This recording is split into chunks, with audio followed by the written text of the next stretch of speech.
Hello and good evening, dear students, and welcome to Baiju's Exam Prep IS.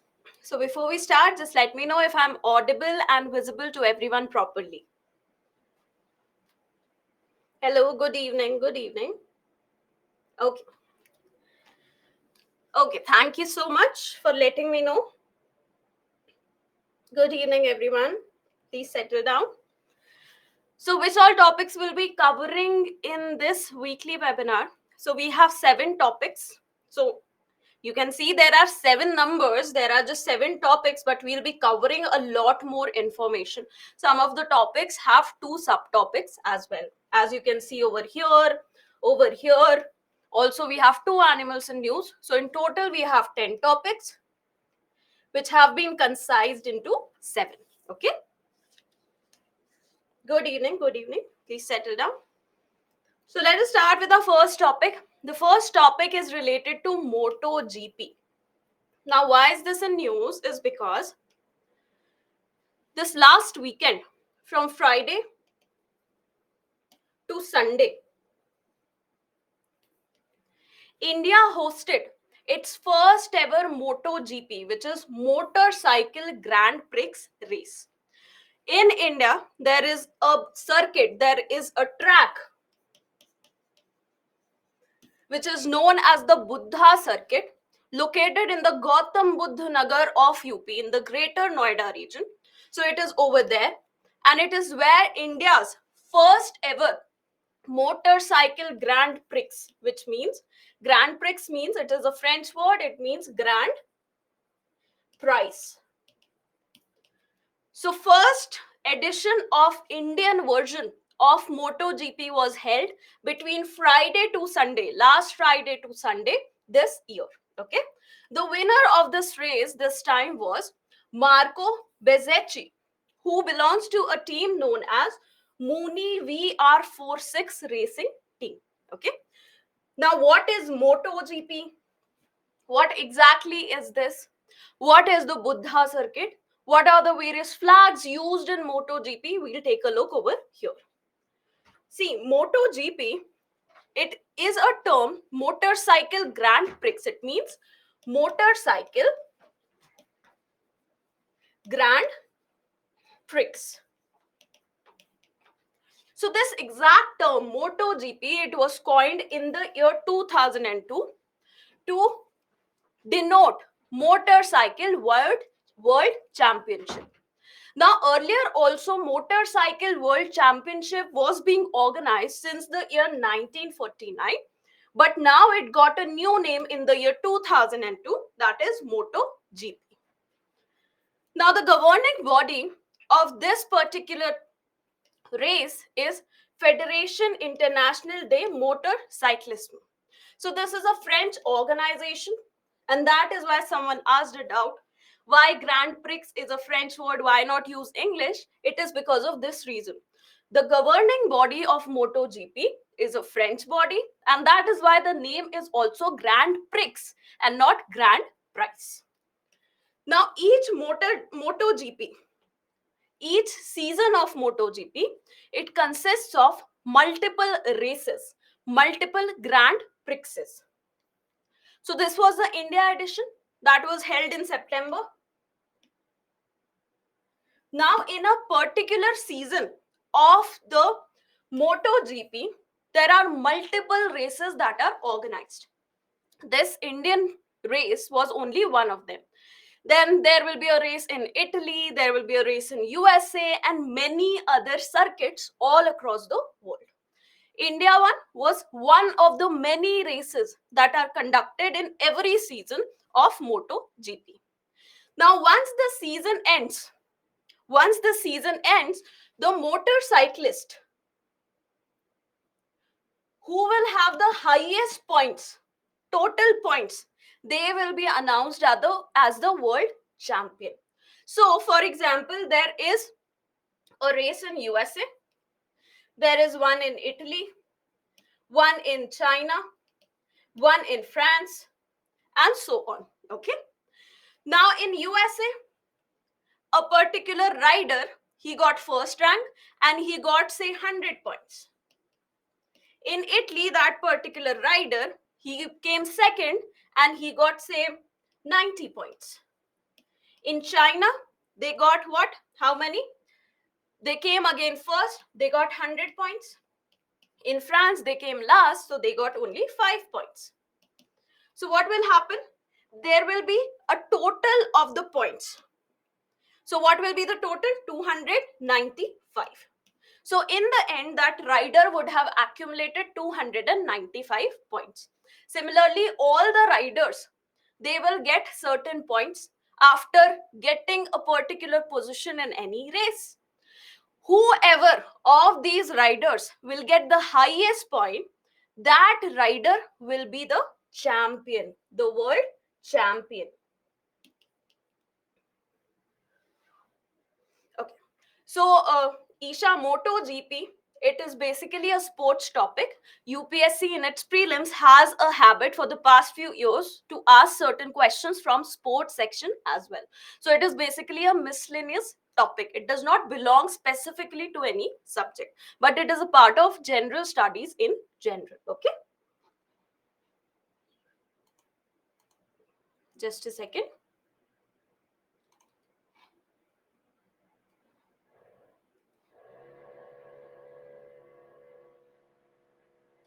Okay. So now, as I said, riders accumulate the points based on their finishing position, whether they finish first, second, third, fourth, eighth, or last. And the rider with the most number of points at the end of the season is crowned as the world champion. Okay. Now, a little bit about MotoGP, more certain facts about MotoGP. See, the bikes that are being used during MotoGP, they are not road legal. You cannot take these bikes and start running them on the roads. It is not legal to drive a bike that has been designed for MotoGP on the roads in India. So they are not road legal. It is not legal to drive them on the road. Also, there are total 11 teams. There are total 11 teams that take part in the MotoGP. Of the 11 teams, every team has 2 riders. So how many total participants do we have? We have 11 into 2, that means 22 participants. So there are a total of 22 participants from 11 teams. Out of these 11 teams, 5 teams are factory teams. That means these are the teams that have been created by the manufacturers of these bikes. Like Honda manufactures bikes, Yamaha does, Aprilia does, Ducati does, KTM does. So these are the 5 factory teams. Then there are 6 other teams of any other groups which are not actually producing any bikes, but they are buying the bikes from the market, giving them to their riders, and then these riders are taking part in the race. Now there are 3 levels of MotoGP. On the first day, there is a practice session. In the practice session, all 22 riders, they take part, out of which 10 riders are chosen. Whoever came, the first 10 riders of this race are chosen, and they go directly to qualifier 2, the second qualifier. The next day we have the qualifier. Now in the qualifier segment, there are 2 races, 2 segments. First we have Q1. Now in Q1, what happens? The rest of these 22 riders, apart from these 10, that means 12 riders, they take part. The first 2 of these riders, they get selected and move to Q2. Now you will ask why these rounds are being conducted. These rounds are being conducted to decide what will be the position of every rider. Because what happens is that if you have this position, which is also known as pole position, then you have an advantage. There is no other biker in front of you. You can just accelerate and move ahead, right? There is no obstruction of any other bike in front of you. Compare that to, say, this person. He has so many other players that are in front of him. He won't be able to overtake them, right? It might be difficult. So that is why these players, they are fighting for the best positions, right? So out of these 12 riders, two move to the qualifier, right? And the rest of the 10, they choose these backward positions, the last 10 positions. Then, based on the qualified two, the ahead positions, they are decided. Whoever gets whoever is first in this qualified two gets this pole position. The second person gets this position, third one this, fourth, fifth, sixth, seventh, eighth, ninth, 10th, and so on. Okay. So this is about MotoGP. Okay, someone is saying like Dhoom 1 racing. Yes, Vivek, something like that. It looks like that only. Okay. Okay. So now there are a various number of flags that are used in MotoGP. Okay. So Seema has a doubt that there are 10 players qualified, but Q1 had 12. I'll tell you. In the qualifier, in the first practice session, 10 players who came first 10 players, they'll directly go to Q2. But there will be 12 players left, right? Now, these 12 players that are left after the practice session, they will go to Q1. The top two people of Q1, they will again go to Q2. So in Q2, 12 riders will compete, and then it will be decided who will get the first 12 front positions. The last positions, they are filled by the rest 10 people who could not win in the Q1. Okay. Now, what are the various flags in MotoGP? Okay, Rajan, I'll try to do that. Okay. Now, what are the various flags? Why is this important? Is because in 2013, what happened? India conducted Formula 1. So, in the year 2012, UPSC in its mains exam asked what are the various flags that are used in Formula 1 and what is the significance of these flags. So, that is why I'm explaining to you these as well.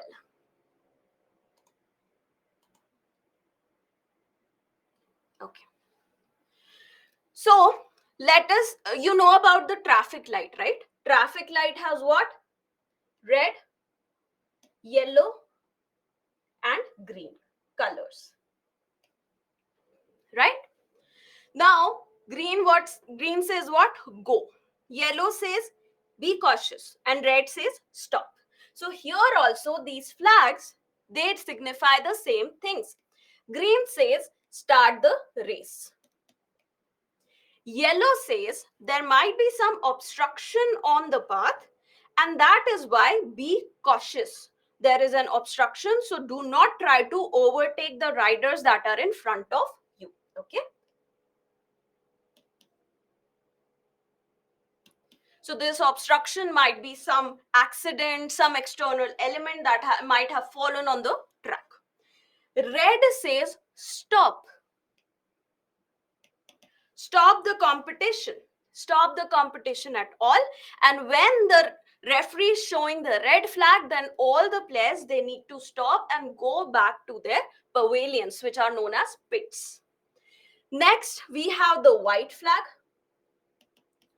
White flag is shown when there is rain. So what happens because of rain? What might happen? The vehicle might start skidding, right? So that might create problems of accidents happening. So when the white flag is shown, then the riders, they have to stop. They have to go back to their pavilion, which is known as pits, and get the bikes, get another bike which is suited to rainy conditions. Okay. Then comes black.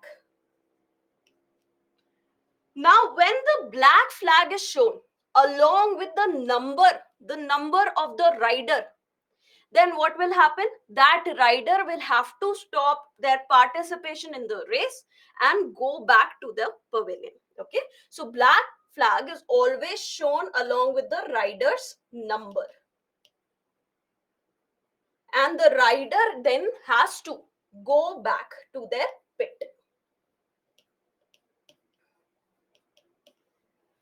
Okay, so we have covered this and this.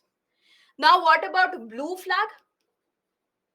Now there are two riders, okay? One is ahead, one is behind. The ahead one is moving a little slower, the behind one is moving fast. So this blue flag is shown to the front person to show that someone is trying to overtake you.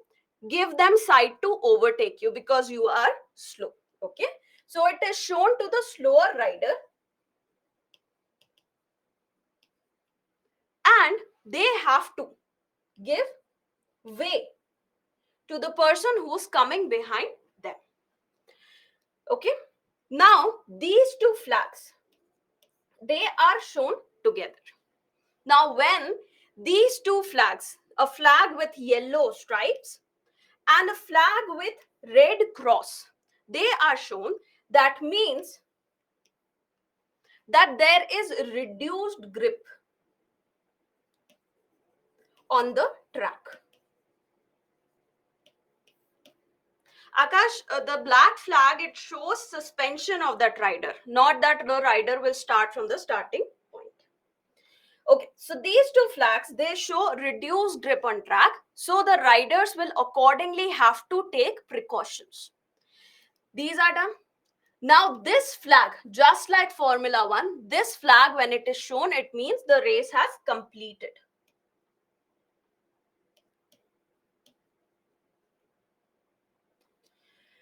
And what about this flag? When this flag, a black flag with a yellow, with a orange circle in between, when it is shown along with the rider's number, that means there is some issue with that rider's bike, and they need to go back to the pit and get that investigated.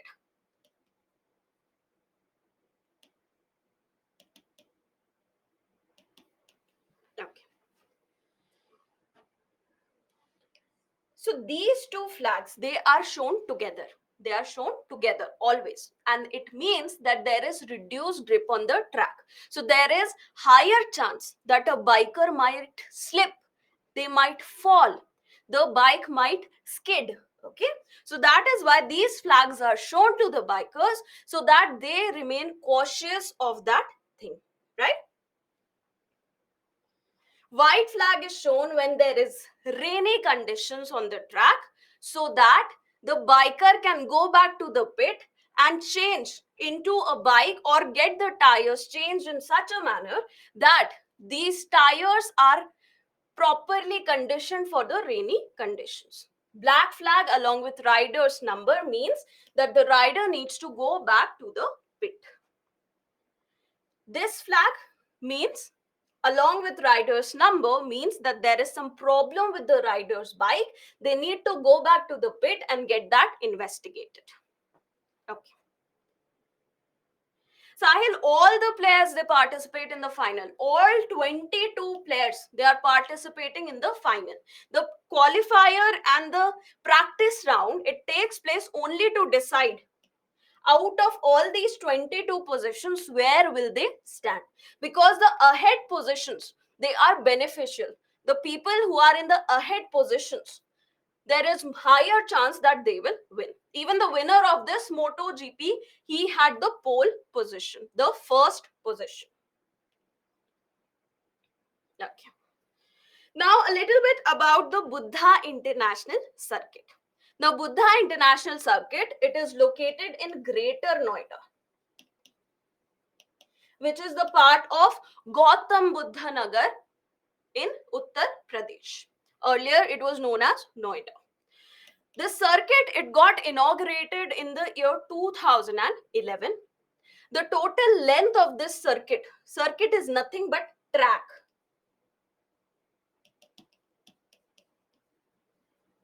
Okay, when you take part in races, you run on particular tracks, right? Certain defined area only where the race takes place. You cannot keep on running anywhere, right? Similarly, here also there are tracks over which the bikes they have to move. Okay, now in MotoGP, these tracks they are known as circuits. The total length of this circuit, it is 5.14 kilometer. Designer of this circuit is Herman Tilke. Now this person, he is world renowned for designing many other such circuits. Okay, the so Gautam Buddha circuit, the Buddha International Circuit was also designed by him. You need not know which other circuits has he designed, not necessary information. Now apart from this MotoGP, the Buddha circuit has also hosted in the past. In 2001, it hosted Formula 1. In 2016, it hosted the Asian Road Racing Championship. Now, was there certain modification done to the circuit to make it more safe for the bikes? Yes. They had to increase the gravel content on the circuit. What is gravel content? Small rocks, which is also known as gitti in Hindi. Okay, the content of that gitti or small pebbles, it was increased on the entire track in order to increase the grip of the track, to make it proper for the bike racing conditions. Okay, so that was the modification that was done to the Buddha circuit to make it relevant for this particular racing. Okay, Veena has asked, what's the point of arranging the positions in the final round? Instead, can everyone get a parallel position? Now you can see that the width of the track is not enough that everyone can stand in a parallel position. Okay, so that is why they are provided with different positions. There has to be certain amount of distance, lateral distance between the two bikes. They all cannot stand very close to each other in parallel position. Also, it adds to the thrill of the entire game. Okay,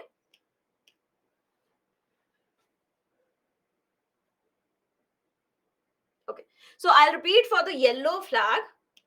Many students are asking. So yellow flag means that there is certain obstruction on the track, like there is certain accident or some external boulder has fallen on the track or something else has fallen on the track. So the riders, they have to be cautious, and overtaking is banned when the yellow flag is shown. Okay. Okay. So now let us move to the question. How many of the following pairs of MotoGP flag and what it signifies are correctly matched? Green, start the race. Red flag with rider's number, rider needs to leave the track immediately. Blue flag, it is raining. Yellow flag, there is an accident on the track. So I'm giving you, just a second. I'm giving you 15 seconds. Just try to answer.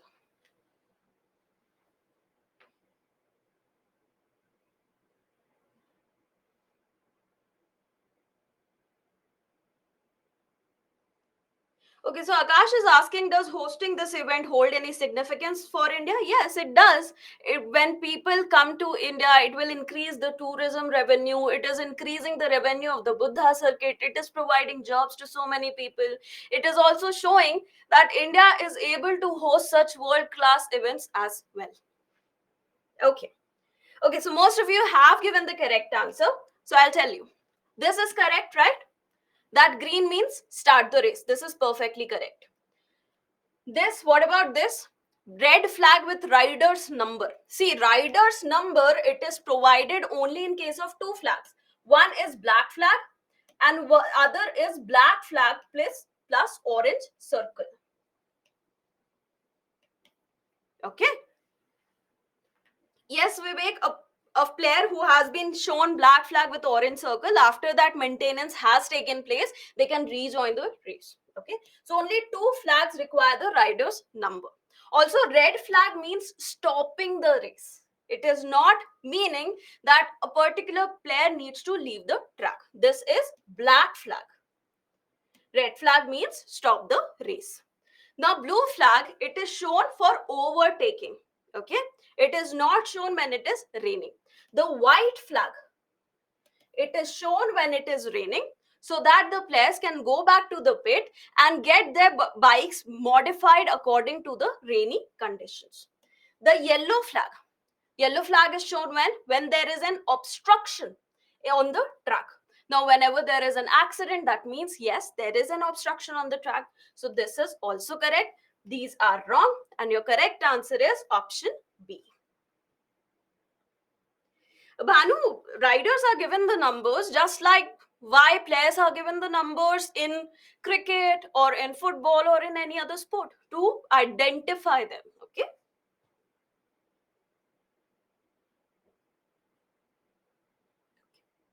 Okay. Now we'll move to the next topic. The next topic is animals in news. Now there were two animals that were very much in news in the last week. One of the animals was Tasmanian tiger, which was also known as thylacine. Now, why were they in news? Because RNA, ribonucleic acid,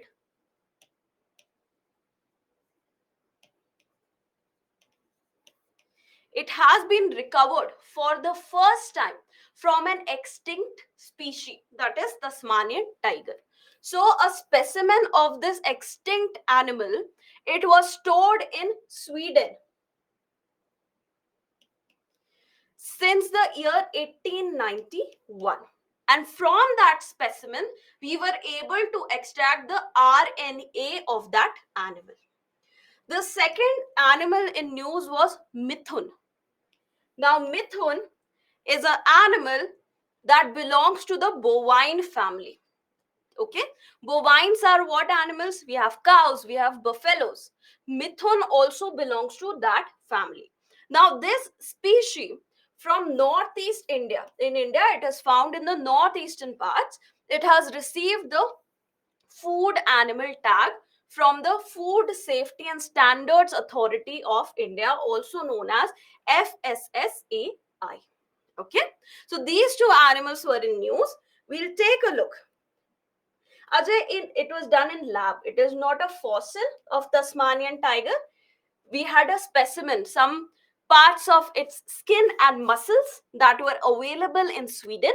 So, in the lab, that skin and muscles were used to extract this RNA. Okay, it is not a fossil. It is not a prehistoric kind of an animal. Okay. So, what is Tasmanian tiger? So, Tasmanian tiger, please note, it is an extinct animal. It got extinct from the world in 1936. So, it is a very recent extinction. Then I'll come to your doubt as well. Okay. So, it is a recent extinction. So, it got extinct in the year 1931. So, it's IUCN status. IUCN is what? International Union for Conservation of Nature.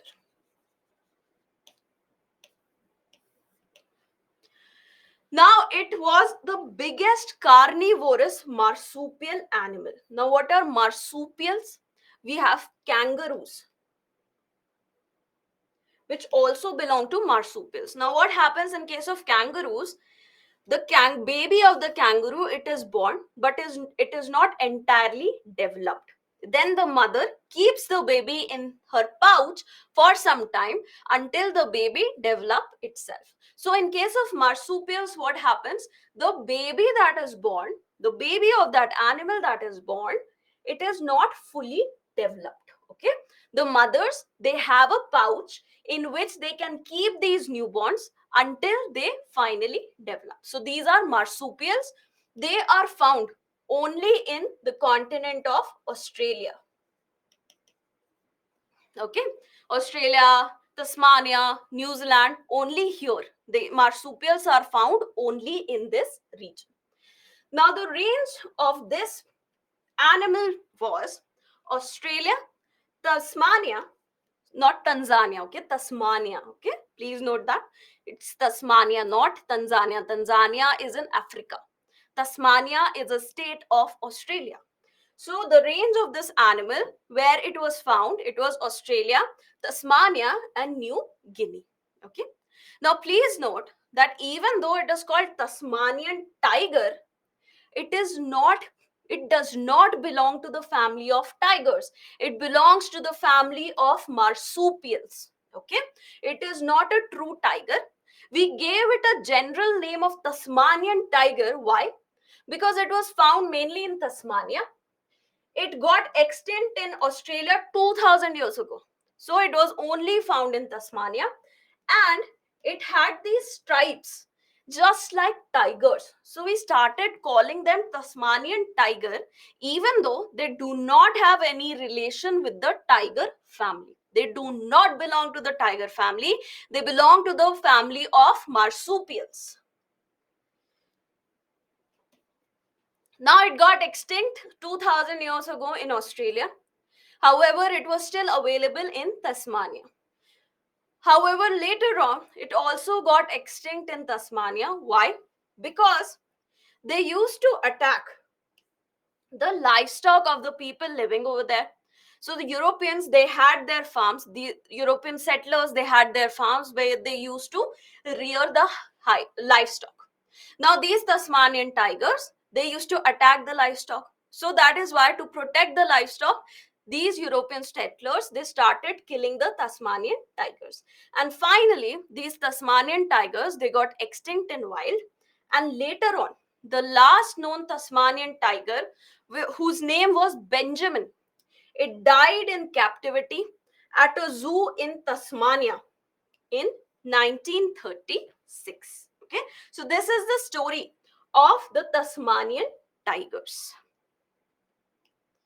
Next, we have the animal Mithun. Now, IUCN status, Mithun does not have an IUCN status. Why?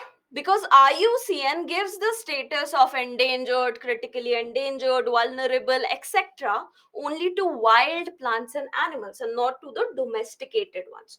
Because Mithun is a domesticated animal, it does not have an IUCN status. What is the range of Mithun?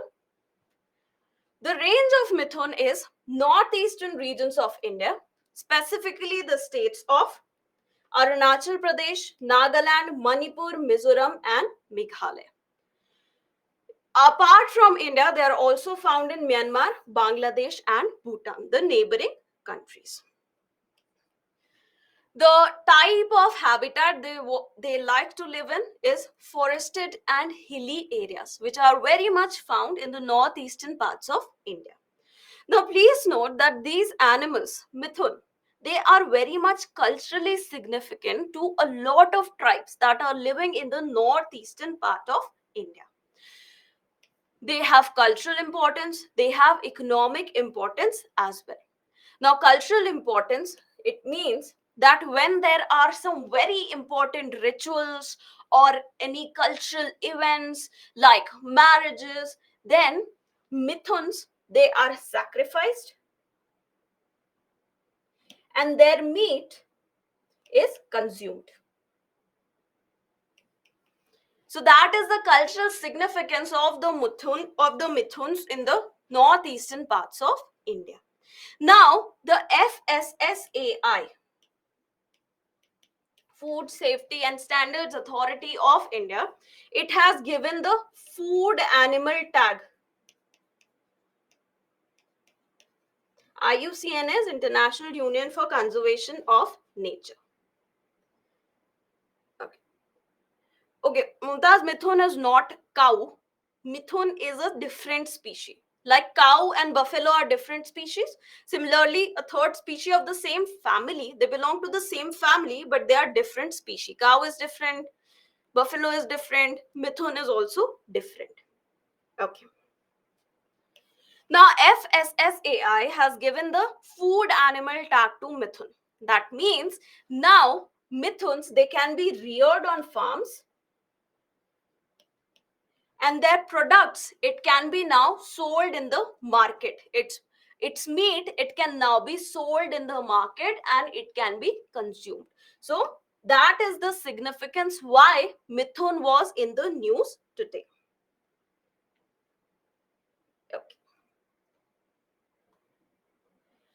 No, Ashwin, for domesticated animals, there are no IUCN status. Only the wild animals get this IUCN status.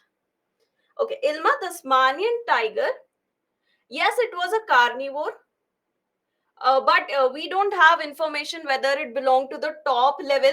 See, in the area it used to live, it definitely was the prime predator. It was at the highest tropic level. Okay. Ritika, recently it's in news.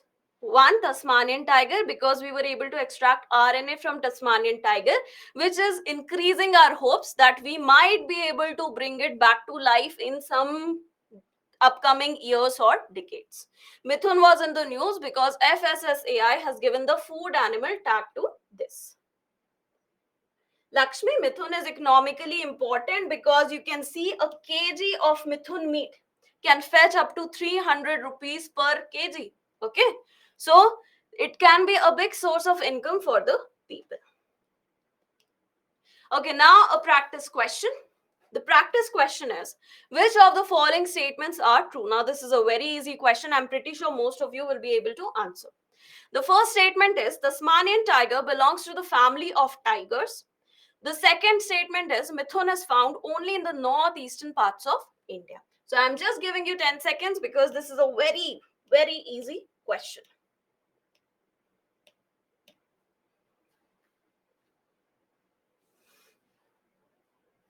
Ashwin, cow and Mithun are not same.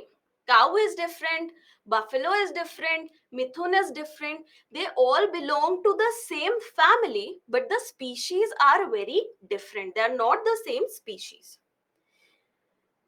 Bhanu, we still don't know how RNA can be used to revive the species. The research work is still going on, but this is the first time that we have been able to extract RNA from an extinct species. So that is why it is so significant.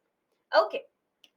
So Tasmanian tiger belongs to family of tigers. Is it true or not?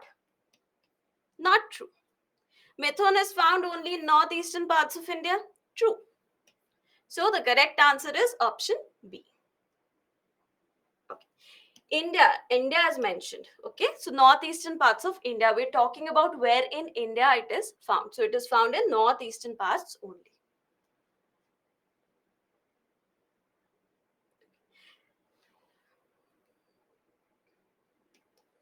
So now let's move to the third topic, which is vanadium reserves in Gujarat. Yes, Shivaji, yes, Ilma, it is also found in other countries. Here we are talking about India. I could have definitely articulated it in a better manner. I could have said that in India, Mithun is found only in northeastern parts. Okay. So, yeah, if you were not able to understand, it's all right. I appreciate your depth in taking a look at this statement, and I apologize for that, Fopa. Okay. So the next topic is vanadium reserves in Gujarat. Okay. So vanadium, it is a rare metal. It is not very commonly found across the earth. It is a rare metal, and recent studies have shown that this metal has now been found off the coast of Gujarat in the Gulf of Khambat region. Okay. So this is Gujarat, right? This is Gulf of Kutch. This is Gulf of Khambat. So it has been, reserves of vanadium have been found in the Gulf of Khambat region of Gujarat. Now, what exactly is vanadium? Vanadium, it is a metallic element. The atomic number of this element is 23. Now, atomic number is the number of protons in the nucleus of that atom. Okay.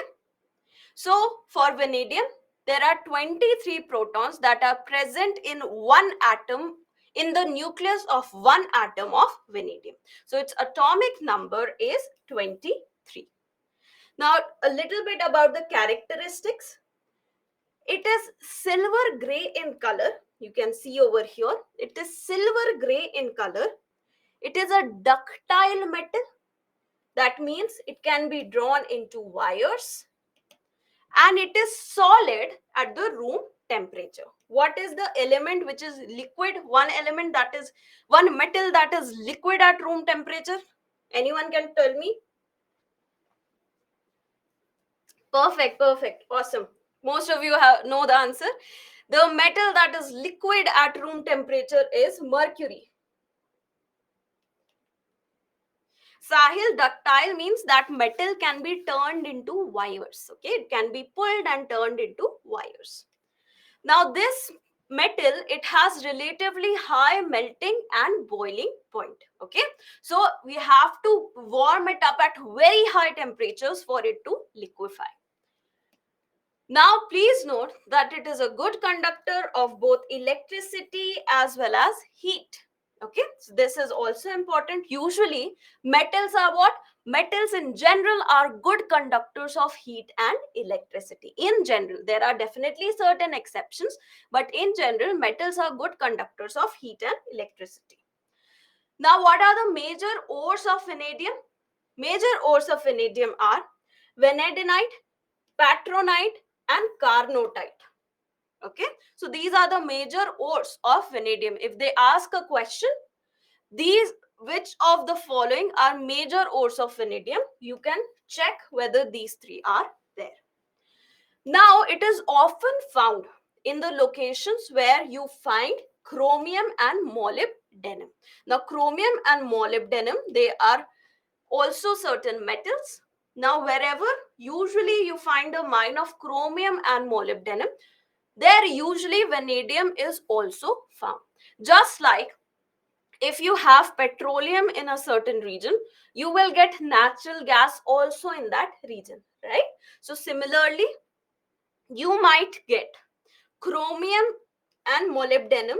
Along with chromium and molybdenum ores, you might also find vanadium. Okay. Now, what are the uses? Why is this so important for us? Yes, Anshika, I'm coming to your doubt. Why, whether it will be important for batteries? See, why will this be essential? Why is this so important for India? This finding is so important because vanadium, it has a huge number of uses. The biggest and the main use of vanadium is it is used for creation of various steel alloys. So this is the biggest use of vanadium currently in the entire world. It is used to make certain alloys of steel which are stronger, which are resistant to corrosion, and which are tougher.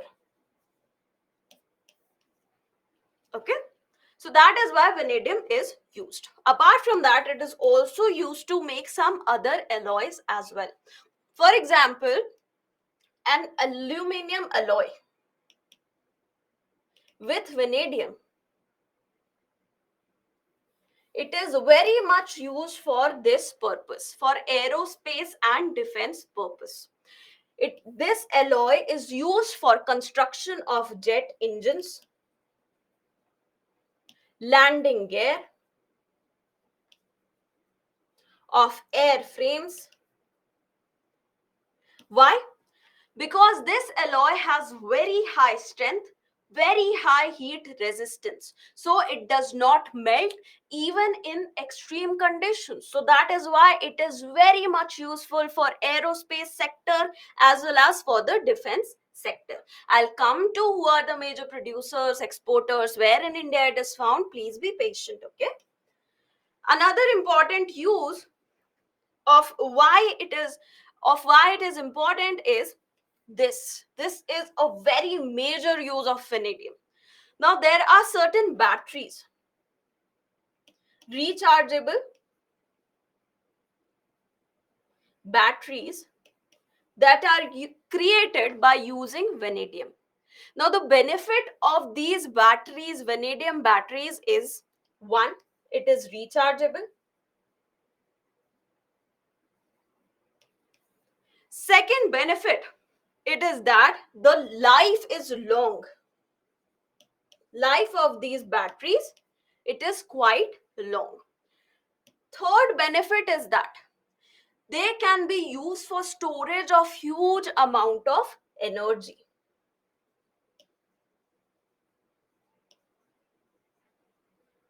So what happens in renewable energy is that, for example, solar energy, you get sun only during the daytimes, and whenever there is monsoon season, the availability of sun reduces, so your solar panels might not work. However, when the sun is shining, your solar panels, they might be so efficient that they are producing so much energy that you're not able to use the entire energy. So what can you do? You can store that energy in the batteries, and whenever the sun is not visible, whether it's night or whether it's cloudy, you can use those batteries to run your appliances, right?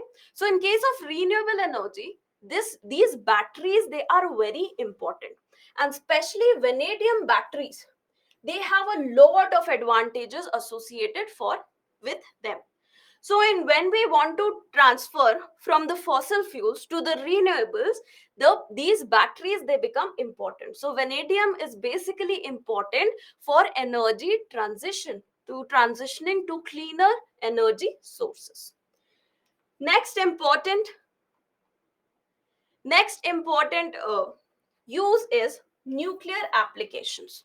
Now vanadium is resistant to any kind of radiation damage.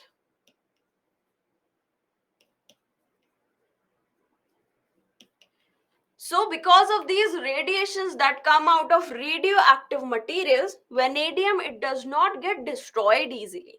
So that is why vanadium is used in construction of the nuclear reactors.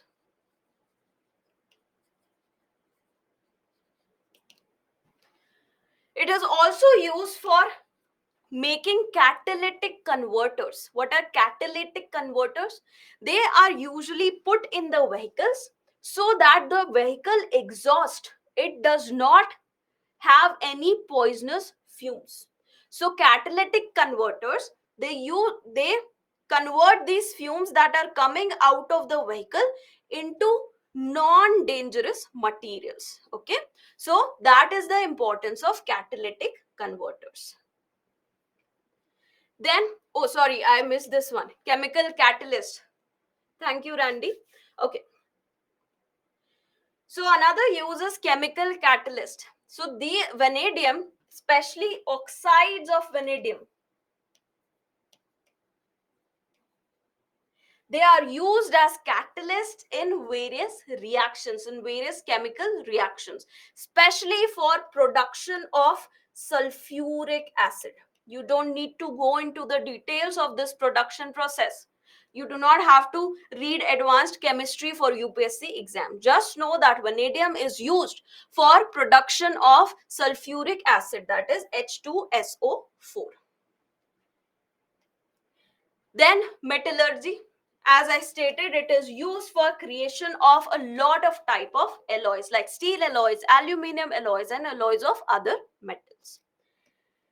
We are also exploring the use of vanadium in the field of medicine, especially for treatment of what? Diabetes. Then it is also used for production of certain dyes and pigments which are used for production of colored glasses and colored ceramic products.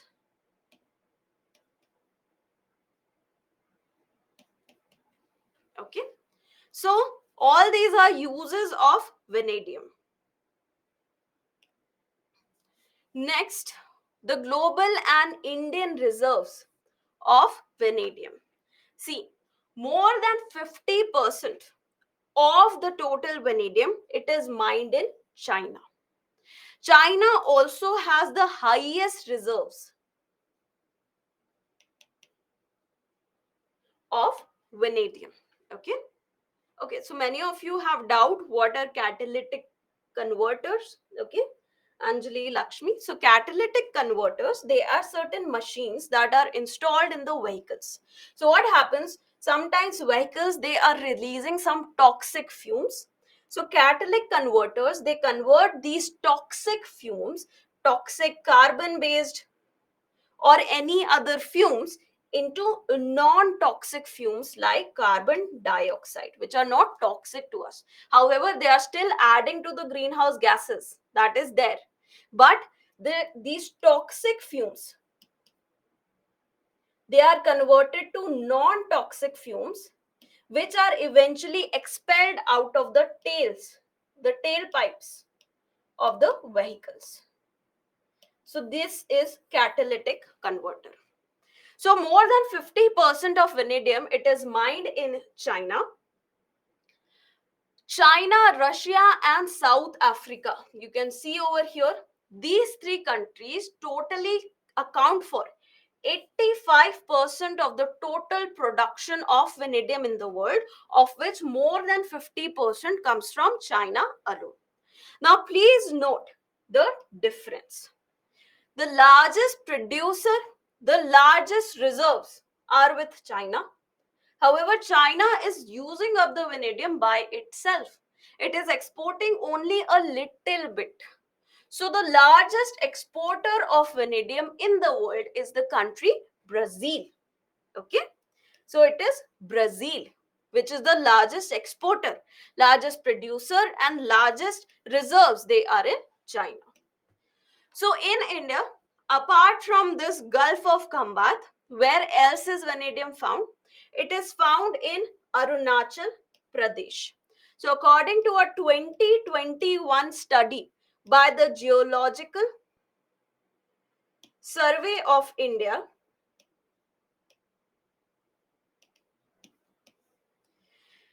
we also have vanadium reserves in Arunachal Pradesh. Okay, so love, most of the vanadium that we use in India, it is mainly imported. Okay, most of it is imported. We produce a very minuscule amount. Now, estimated reserves of vanadium in India are 24.63 million tons. Okay, so this is about vanadium. Okay, so this is about vanadium. Now, let us move to the practice question. Now, practice question is, how many of the following statements are true? First statement is, vanadium is mainly used for production of steel alloys. It is a non-metallic element. China is the biggest producer and exporter of vanadium. There are no reserves of vanadium in India. So I am giving you 15 seconds for this one.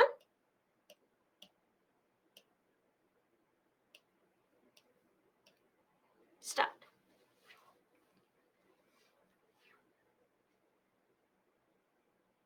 Anshika, we cannot like clearly say whether it is only at the plate boundaries. Okay, we cannot say that as such. Okay, so let us see which are the correct answer. Vanadium is mainly used for production of steel alloys. True. It is the biggest use currently, as I stated while I was explaining. It is non-metallic element? No, it is a metal. It is not a non-metal. It is a metallic element that is placed in the periodic table. China is the biggest producer, correct. It is not the biggest exporter, which is Brazil. So this statement is incorrect. There are no reserves of vanadium in India. This is definitely incorrect because the topic came into being only because reserves were found in Gujarat, right? So three statements are incorrect. This is your correct answer, and most of you gave the correct answer. Now, next topic is hypertension. Many of you might have heard, I'm getting high BP, I am taking medicines for high BP, high blood pressure.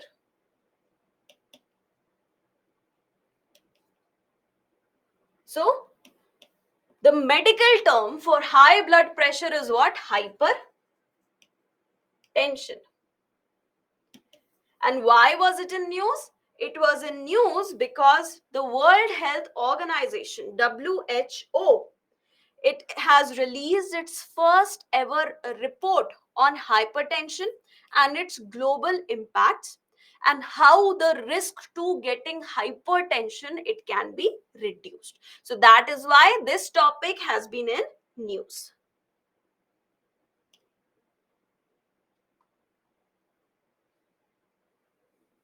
Okay. Now, what exactly is hypertension? Now, according to World Health Organization's definition, if a person's blood pressure is 140/90 or above, then that means they are suffering from a condition of hypertension or high blood pressure. Now, what are these? What is 140? What is 90? See, BP is measured in a particular format. The blood pressure is measured in particular format. Systolic pressure and the bottom one is diastolic pressure.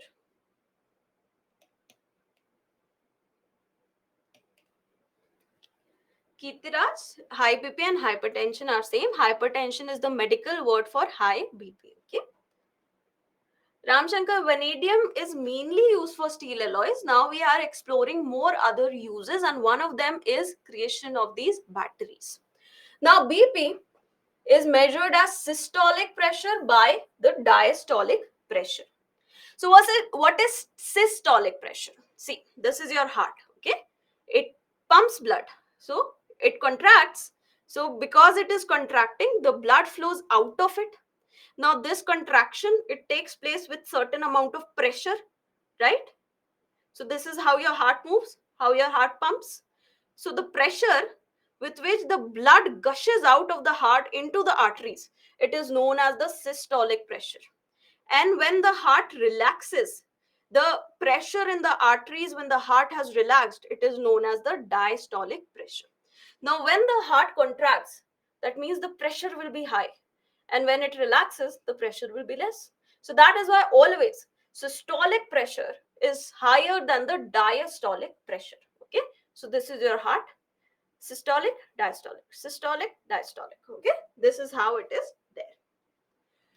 Okay, so systolic pressure and diastolic pressure, they are measured in millimeter of mercury. So this is the unit of measurement of blood pressure. Okay, now if a person's blood pressure is 140/90 or higher, the systolic is 140 or higher, the diastolic is 90 or higher, then this they have hypertension or high blood pressure. So it is also known as high blood pressure, as I stated earlier. So I'll repeat once again for you guys. Heart pumps blood like this, right? It moves. What is your heartbeat? Thak, thak, thak, thak, thak, thak, thak, thak, right? So it contracts, so the blood moves out of it. It relaxes, blood moves in, contracts, blood moves out. Okay. So when it is contracting, the pressure with which it ejects out blood into the arteries is known as diastolic pressure, and the pressure in the arteries when the heart is relaxed, that is known as diastolic pressure. Okay, yes, lub dub, yes, Vivek, same. Okay, Yes, Vanshika, Nima, lub dub. Yes, exactly like that. Yeah. So, yes, Sulabh, you're also right. So, what does the report exactly say? The World Health Organization's report, what has it stated? It has stated that globally, hypertension or high blood pressure affects 1 out of 3 adults. So, 1 out of 3 people more than 18 years of age, they are suffering right now from high blood pressure. 4 out of 5 people who have hypertension, who have high blood pressure, they are not adequately treated. Their treatment levels are less. Some of them, they are not properly diagnosed. They do not even know that they have high blood pressure. Some of them, they are not getting proper medication. And those who are getting proper medication, they are not taking it regularly. So 4 out of 5 people, they are inadequately treated for hypertension. So this has become a global epidemic. Okay, it is a non-communicable disease. It has now become a global epidemic where 1 out of 3 adults, they are suffering from this disease. Now, the number of people who have hypertension, it has increased rapidly in the past few decades. It has doubled from 650 million in 1990 to now 1.3 billion in 2019. So it has, you can see, it has doubled within how many years? Within 30 years, the number of people suffering from hypertension, they have doubled. Yes, Vanshika, the normal BP is 120 by 80. If it goes beyond 140 by 90, then that means you have high BP.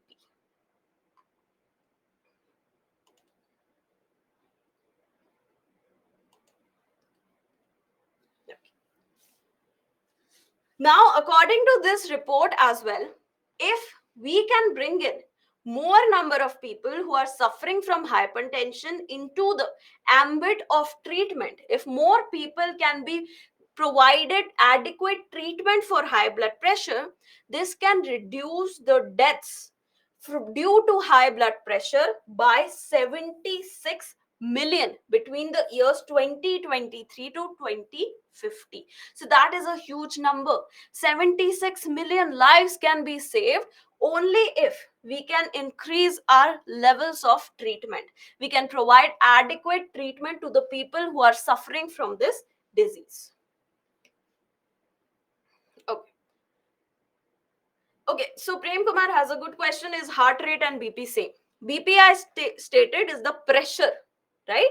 Heart rate is the number of time your heart pumps within a minute. So there is a difference between heart rate and blood pressure. Okay. Now, what are the reasons that WHO has stated why this problem is increasing so much? It is because of these reasons. One, people lack awareness. Many a times people say, see, I'm just like 30 years old, I'm 25 years old, my BP is high only because of some other reasons. I'm not suffering from hypertension, right? Many people they dismiss of that at younger age also you can get high blood pressure problems. So one is, or some other people, they might not even know, they might never even measure their BP, so they might not know that they have hypertension. So lack of awareness, limited access of healthcare, so that many people, they do not even know that they have hypertension. The people who know it, they do not have access to proper doctors, to proper medicines, right? And inadequate treatment. It might be a problem of both the patient and the doctor. Doctor might not know how to treat the patient, or the patient is not taking the medicine on time. Both can be problems. So these are the major reasons why this hypertension is increasing all across the world. Okay. Now what about India? Vivek, usually heartbeat should be, the standard is 72 per minute. Okay. So, status of India. So, there is a report, there was a very recent report by a British publication known as Lancet. Okay, it is a journal of Britain. According to this report, in India, there is a growing prevalence. I have the reasons why it is happening and solutions over here. Okay, so be patient.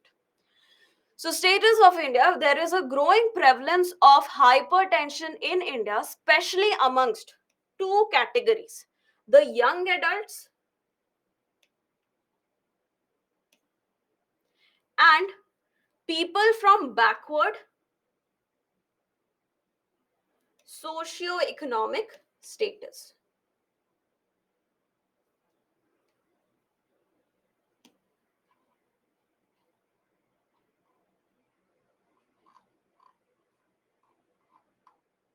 Yeah. Okay. Now, another problem with India is that apart from the growing prevalence, another problem is what? Many of these individuals who have hypertension, they remain undiagnosed. Throughout their life, they never even know that they are suffering from hypertension. So they remain undiagnosed. Why? Because one, they might not be even aware that they are getting the symptoms of hypertension, so they never go to the doctor. Okay, so lack of awareness, one. Another reason is lack of access to healthcare. They might not have a hospital or a primary healthcare center nearby them, so they never go to the hospital and get their BP checked, so they never know that they are suffering from hypertension. Also, even if another big problem with India is that even when people know that they have high blood pressure, 6 out of 10 people, according to this report, 6 out of 10 people do not start the treatment. They think that this is just a phase, it will pass away. I don't need to eat the medicine. So, if any of your parents are doing that, just be very careful, okay?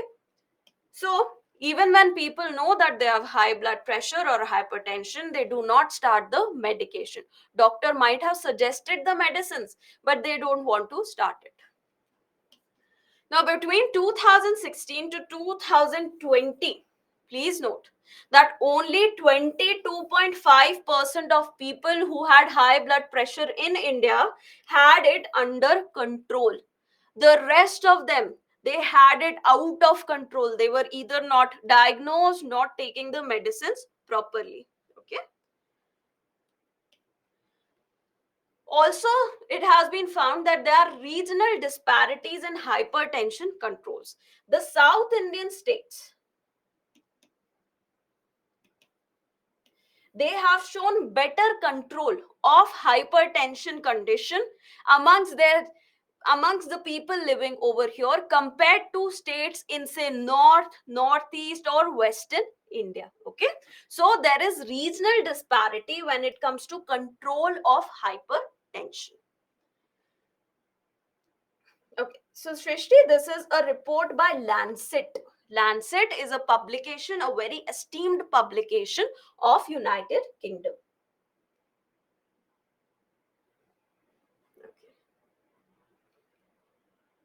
Sahil, normal blood pressure is 120 by 80. Okay, there can be a range, but this is considered as the normal blood pressure. And normal heart rate means 72 beats per minute.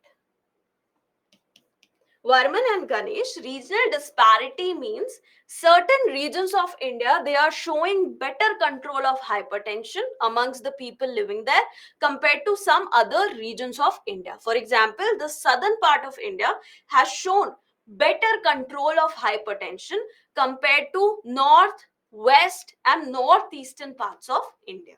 Okay. Lancet is a publication in United Kingdom. Okay.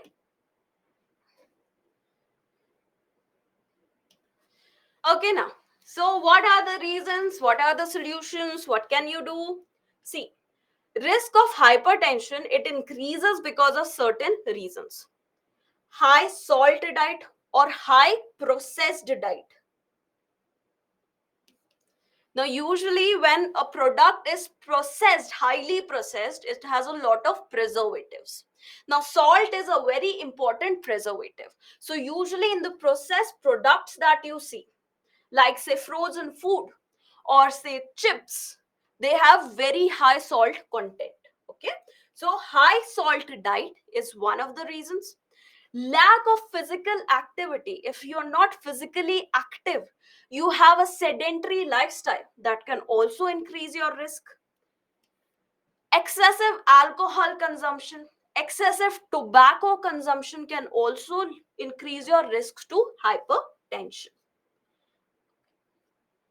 Sandhya, the reason why the southern states they are showing better control may be because the awareness level, the education level in the southern states is definitely higher than the rest of India. So that is why the awareness, because they are properly educated, the awareness amongst these states is also higher regarding the various diseases. And that translates eventually into better control. So sedentary lifestyle, poor dietary choices, and high level of stress due to say study, due to job, due to family problems, any reason can also lead to high blood pressure. Okay, so these are the reasons. What are the solutions? Opposite to that, having good diet, healthier diet, quitting tobacco, quitting or reducing the consumption of alcohol, increasing physical activity, exercising at a regular basis. Also, these are basic solutions. Second, affordability and accessibility of medicines, of healthcare, of adherence to taking medicines. These can prevent, this can control the hypertension. So these are for prevention. And in case still you get, see, sometimes people might have a very healthy lifestyle, they might exercise, they might not consume tobacco or alcohol, but there might be certain genetic conditions associated with them which might make them more susceptible to such diseases. For example, if both your parents they have certain heart related issues, hypertension, then there is higher probability for you to also get it in the future. Okay, so these are how you can prevent, this is how you can control. Sedentary lifestyle, Amshankar, means that you are not exercising. Okay, so Bhanu is asking how lifestyle and poor diet can affect hypertension. See, heart is what? Heart pumps blood. When you exercise, the heart it starts moving faster. Okay, so whenever you're not using a machine, what might happen? That machine might rust away. But if you are having a healthy lifestyle, you are not just lying around the entire day, what will happen? The heart it might stop functioning properly. And later on, if you move even a little bit, if you have to run even a little bit, you'll start what? You'll start hyperventilating. your you'll become breathless, right? That is why, because the heart it is not used to working that much, it is now working, and suddenly your BP might shoot, right? So that is why sedentary lifestyle it is something that can cause hypertension. Dietary also, there are certain salts, for example, salt can also lead to, whenever someone has a higher blood pressure, they are asked to have low salt diet, because salt, I'm not exactly sure how it affects, but it leads to certain dilation of the blood or thickening of the blood or something like that. Okay, now I'm not sure, I'll confirm this in the next webinar. Okay, so Kirtiraj, the report didn't state about the eastern states, so that is why we are not sure of it. But definitely the control level of the eastern states is also less than the southern states. Okay. Now, what are the efforts of the government to reduce this? Now, government has a particular scheme specifically targeted to the non-communicable diseases like cancer, diabetes, and cardiovascular diseases and stroke. What is stroke? Basically, heart attack. So, the scheme is known as National Program for Diabetes, Cardiovascular Diseases, and Stroke. So it was launched in the year 2010 by the Ministry of Health and Family Welfare.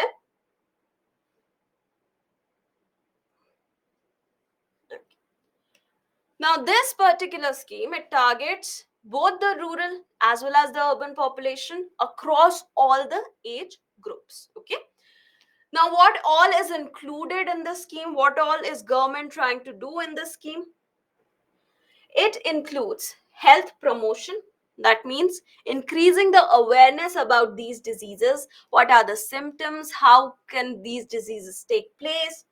Early diagnosis of the diseases by establishing certain centers that are completely dedicated to diagnostics of these diseases. Capacity building of the healthcare improving healthcare infrastructure, training to the healthcare professionals, then healthcare infrastructure improvement and risk factor reduction. Whatever might be the risks that are causing these diseases, we'll try to reduce them as well.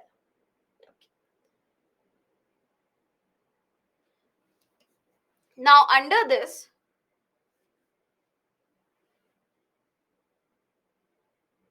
okay, I'm so sorry. Many people have corrected me that stroke is not heart attack. Stroke is basically something like a paralysis. Okay. So cardiovascular diseases includes heart attack, hypertension, and stroke is different. Okay. So under this disease, under this scheme, NCD cells, non-communicable disease cells, they will be created at national, they have been created at national, state, and district level in order to better coordinate this entire program. So they have the work of program coordination. Also, NCD clinics, non-communicable disease clinics, and they have been created at the community health center level. Okay, they have been created in the districts, non-communicable disease clinics. Now, in these clinics, people, they can go for the purpose of diagnosis of the disease, free diagnosis, free treatment, free availability of medicines. Okay, so people can get all these facilities at the non-communicable disease clinics. Now, within these non-communicable disease clinics, there are special units dedicated to cardiac care itself, that is the care of your heart. We have the cardiac care units, specific different units that are created specifically for care of your heart in the NCD clinics. Then central government, it is providing the support to the state governments for all the activities, to take up all these activities in their states. There is a provision of 60:40 sharing of the finances for the states, and for the northeastern and hilly states this ratio is 90:10. So 60 is the central proportion, and 40% the state has to provide. In northeast and hilly states, 90% will be provided by the center and 10% by the states. Okay. So Lakshmi, yes, there can be a case of low BP as well. However, it is not as common as high BP. Anjali, yes, there are certain genes that you can get from your parents that might make you more susceptible to heart diseases. Okay. Now, this scheme, it incorporates proper surveillance and monitoring systems to collect data regarding the various non-communicable diseases. So proper surveillance and monitoring is done. Whatever cases come to the NCD clinics, they are reported back to the headquarter, to the cells, and proper data is compiled regarding what is the status of various non-communicable diseases in India. If we know the status, if we have the data, we can make informed policy decisions. It also believes in partnership. That means the state governments, they are partnering with the civil society organizations, with the private sector, to increase the awareness, to organize awareness campaigns, increase the awareness about these non-communicable diseases, and also increase the awareness about this particular scheme of the government of India, and what all facilities people can get at the non-communicable disease clinics all across the country. So this is what are the efforts of the government of India in this regard. Abhijit, usually if you get hypertension, you have to consume lifelong medication. Okay, so usually that is the case. Now here is the practice question. Okay, so Sri Devi has given a very good solution why salt is associated with heart issues. So she says that salt, or sodium in the salt, in NaCl, it encourages the body to retain fluids, which increases fluid volume of the blood, and because of that there can be an increase in the blood pressure. Okay, now in the practice question, the question is identify the incorrect statements. WHO defines incorrect. Okay, WHO defines hypertension as blood pressure above 140/90. Systolic pressure is the pressure with which heart contracts to push blood into the arteries. Incorrect statements. 10 seconds you're getting.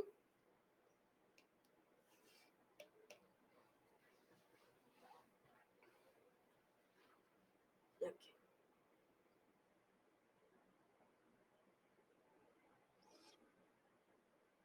Okay, most of you have given the correct answer. This is a correct statement. Okay, we have to find the incorrect statement. This statement is correct.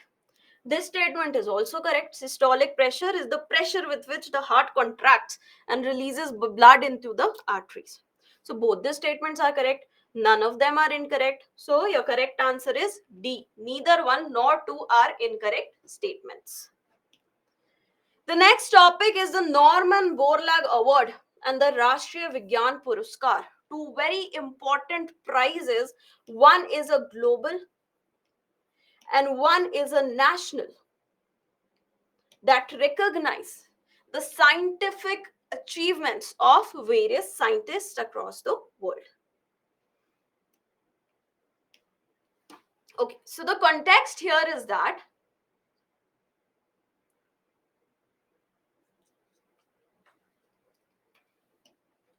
Swati Nayak, who is an agricultural scientist of India, she has received the 2023 version of the Norman Borlaug Field Award. Okay, so this is a international award. The second is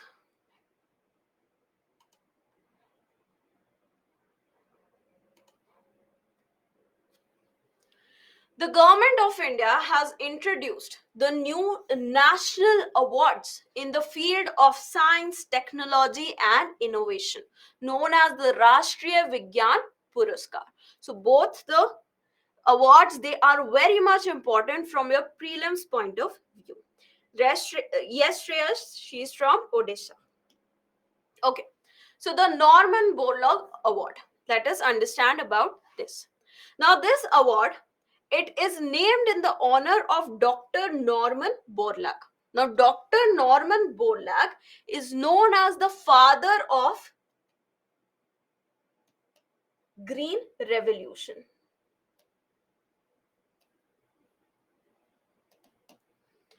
He was given in the year 1970. He was provided the Nobel Peace Prize for his contribution to improving the final output of grains in the world. So, what he did is that he developed certain high yielding varieties of wheat which were helpful in increasing the amount of wheat production across the world, which helped in solving the issue of hunger for millions of people across the world. Now, he was the father of Green Revolution. Please note, the father of Indian Green Revolution. Who is the father of Indian Green Revolution? Anyone can tell me? Anyone? Yes. Yes, most of you are giving the right answer. The father of Indian Green Revolution is M.S. Swaminathan. Perfect. So Norman Borlaug is the general father of Green Revolution, and father of Indian Green Revolution is M.S. Swaminathan. Now this particular award, it is being given in the honor of Dr. Norman Borlaug since the year 2012. Okay, it has been given since the year 2012. So it acknowledges outstanding contribution of the scientists in the field of agriculture and food security. Okay, just a second.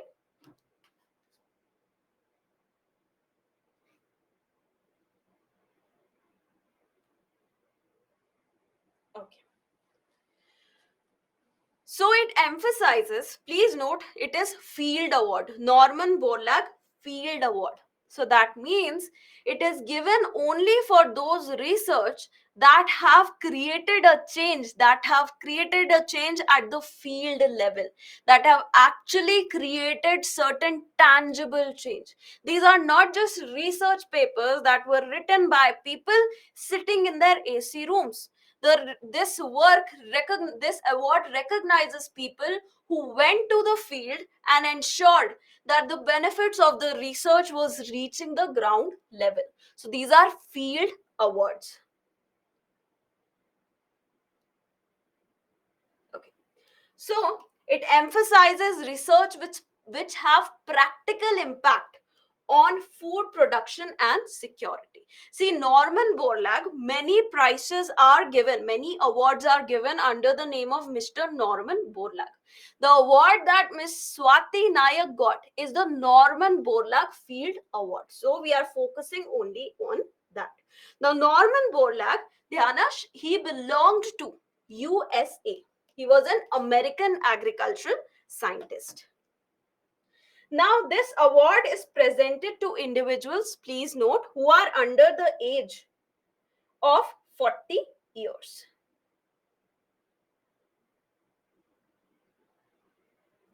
Okay.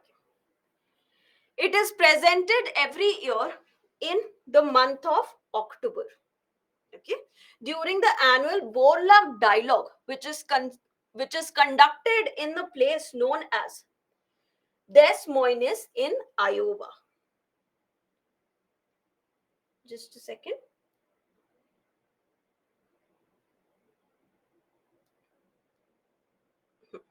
Now, who gives this award? This award is given by the World Food Prize, an organization known as World Food Prize, and it is financed by the Rockefeller Foundation. Iowa is in USA. Okay. Now, the first recipient of this award for the year 2012 was again an Indian person. She was Dr. Aditi Mukherjee from India. She got this award because she researched that some policies, they are not allowing the small and the marginal farmers to use the groundwater resources. So she worked hard in collaboration with these farmers, these small and marginal farmers, as well as the government, to bring about policy changes so that these farmers also had access to the groundwater. Okay, so she got this award in the year 2012. Latest recipient is Dr. Swati Nayak, who is the third Indian agricultural scientist to get this award. Who was the second Indian agricultural scientist? In 2022 also, an Indian agricultural scientist, Dr. Mahalingam Govindaraj. He got this award. Okay. And in 2023, Dr. Swati Nayak got this award. Harini, this award is given once in an year. Vanshika, this award is announced right now in September, but the ceremony will be in October. Rima, there is an age limit. The person should be less than 40 years old. Okay. Why is this age limit there, Rima? Is because they want to recognize the young scientists. Okay. Now, why was Miss Swati Nayak given this award? She was given this award for her work in the state of Odisha. She formulated, along with her team, she formulated a strategy to introduce the cultivation of a drought tolerant variety of rice known as Shahabagi Dhan rice in the state of Odisha. So many farmers, especially who had rain fed agriculture, they were very much benefited because of this action by Dr. Swati Nayak. Okay, so that is why she was given this award.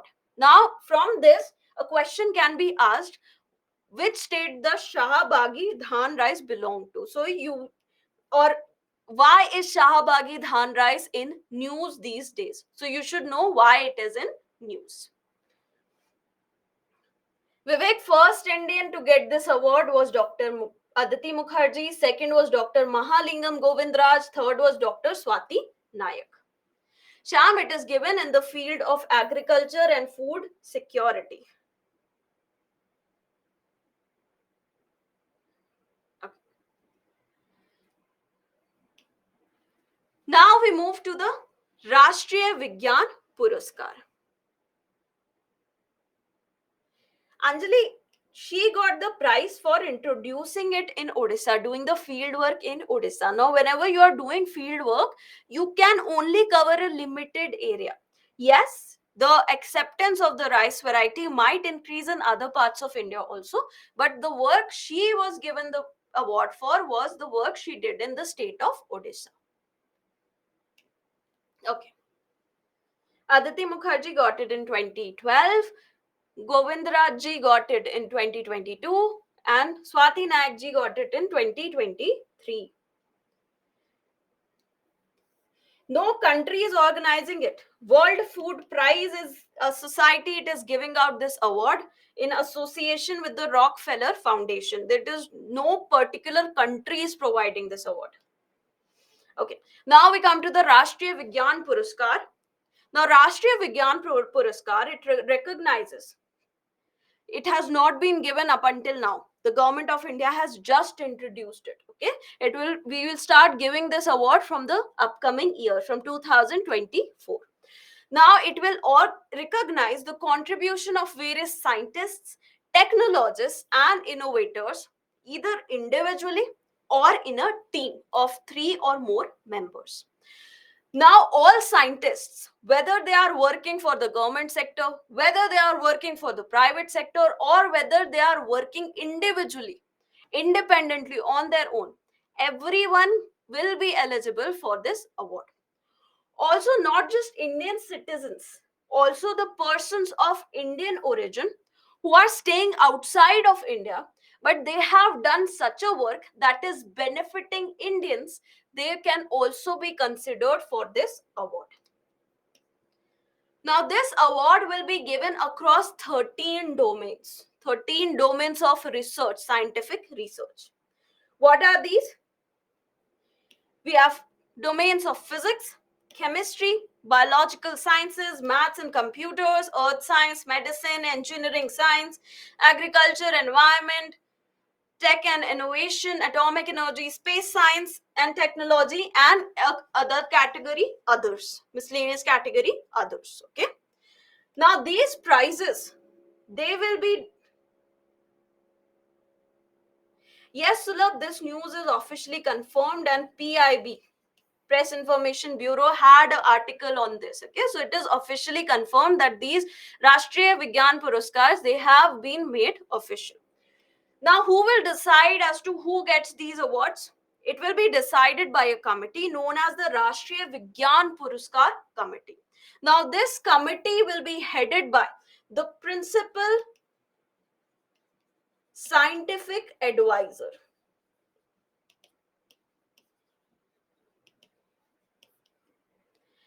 It will also have the secretary of Department of Science and Technology as its member. Apart from that, some other scientists, they will also be the member of this committee that will finally decide who will get this particular prize. Am I audible and visible to everyone? Now these awards, okay, Sahil, please refresh your screen. Okay. So these awards, they will be announced on 11th May. What is 11th May? It is the National Technology Day. Now, first of all, nominations will occur. Okay. So nomination period for these awards is between 14th January to 28th February. Now, 28th February is what? National Science Day. So the nomination will be between 14 January up until 20th February, that is National Science Day, 28th, not 20th, 28. Now awards, after the nomination is over on 28th February, the committee will consider the names and the awards will be announced on 11th May, which is the National Technology Day. And the ceremony will be conducted on 23rd August, which is what? The National Space Day. Named after, or why is this date significant? Because the Chandrayaan 3 lander did the soft landing on moon on 23rd August, and PM Narendra Modi then afterwards called this day the National Space Day. So these are certain significant dates associated with this Puraskar. Okay. So committee will be headed by the principal scientific advisor. Some people have doubts. This committee will be headed by principal scientific advisor. The secretary of Department of Science and Technology will be a member. Apart from that, there will be certain scientists from across the country that will also be a member of this. PIOS, persons of Indian origin.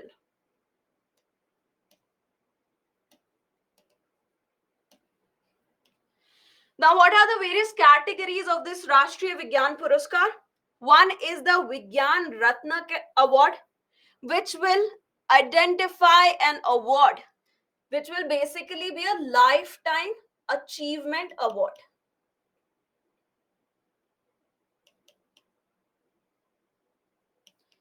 The next is Vigyan Shri Award. Now, Vigyan Shri Award will be given to individual scientists that have done some exemplary work in the various fields of science, innovation, and technology. Vigyan Yuva Shanti Swaroop Bhatnagar Award. It will be given to the young scientists that are less than 45 years of age who have done exemplary work in science, tech, and innovation. Okay. So Vigyan Ratna is lifetime achievement, Vigyan Shri for individual scientists, Vigyan Yuva for young scientists below the age of 45 years, and Vigyan Team Award. It will be given to teams of scientists more than three. They have they should have more than or equal to 3 members who have done, the team should have done an exemplary work in the fields of, again, science, tech, and innovation. So 4 awards every year, these 4 awards, they will be announced and given. Okay, so the first award will be given out next year, that is in 2024. Okay. Jangam, it's less than equal to 45 years, not 40 years. Now, 40 years was the age limit for Norman Borlaug. Now, here is the practice question. Saurabh, this Vigyan Team Award will be given out to teams of scientists. Now, the strength of this team should be equal to or more than 3 years. Yes, definitely, Ambika. This will give a boost to the Indian researchers because they will know that if they do great work, they will be recognized by the government of India. Okay. So, practice question is, how many of the following statements are true? Nobel Prize Committee gives the Norman Borlaug Award for Excellence in Agriculture and Food Production.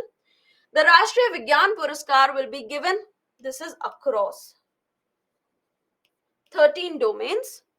Swati Naik is the first person to get the Vigyan Yuva Shanti Swaroop Bhatnagar Award. So you have to identify the true statements. You're getting 10 seconds.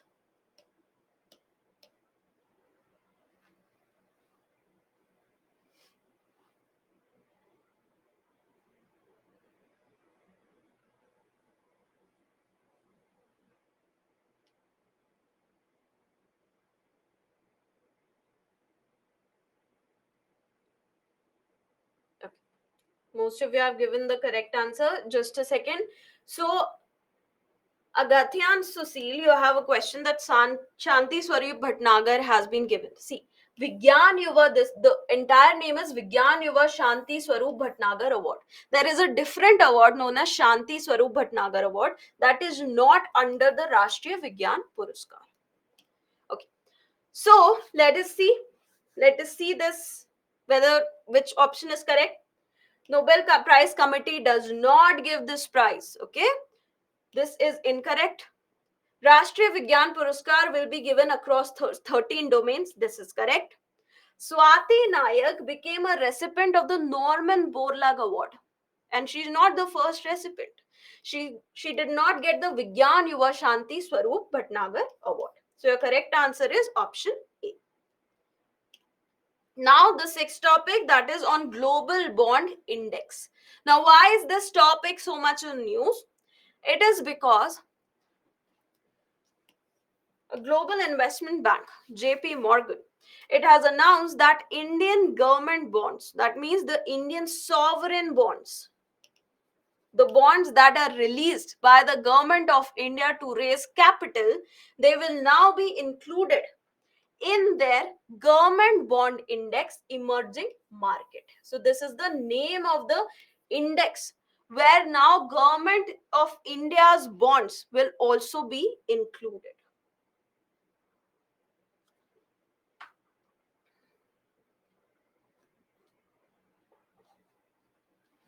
Now, this inclusion will start from June 2024. Now, this is a type of global bond index. Now, what exactly is a global bond index? JP Morgan, Bhavna, is a company. It is an international investment bank. Now, what is global bond index? Now, global bond index, to understand that, first, let me tell you about, say, stock market indexes like Sensex. Now, Sensex has a list of certain companies, and in the Sensex, in this index, you can see what is the price of the share of that company. What is the change in the price of the share of the company? You can see it hourly. You can also say daily, weekly, in whichever manner you want, right? Similarly, we have Nifty. Sensex is of Bombay Stock Exchange. Nifty is of what? National Stock Exchange. Similarly, it also has a list of companies that are enlisted under it. And based on the change in the share prices of those listed companies, the Nifty or the Nifty or the Sensex, they rise or fall. For example, if suddenly you see in the news that Sensex has fallen by 500 points, that means the share price of the companies that are listed in the Sensex, they have reduced. They have reduced, and that is why the overall impact was seen on the Sensex. It also tumbled down by 500 points. Okay. So this is how you are able to monitor the changes in the prices of the stocks of these companies, right? So similarly, just like that, there is something known as global bond index. This is for share market. This is for bond market. Okay. So Bhanu, listed and non-listed companies, in very simple words, is listed companies are those which are listed in the share market, which have done their initial public offering, whose shares they are being sold and bought in the open market. Okay. Now, what does global bond index do? Now there is a bond market, right? So the global bond index, just like the Sensex and Nifty, were able to track the rise and fall in the prices of these indexes, of these shares. The global bond index does the same for the various bonds. Okay. Yeah. So the investor is easily able to see which bond is performing the best, which bond is not performing well, which bond has the highest level of interest, which bond has the lowest level of interest, and accordingly they can make informed decisions. Okay, so global investors use these global bond indices to identify which bond should they invest into. Now, as I said, this is used by investors, portfolio managers, and various financial professionals like brokers to measure the performance of the global bond market, how the market is doing.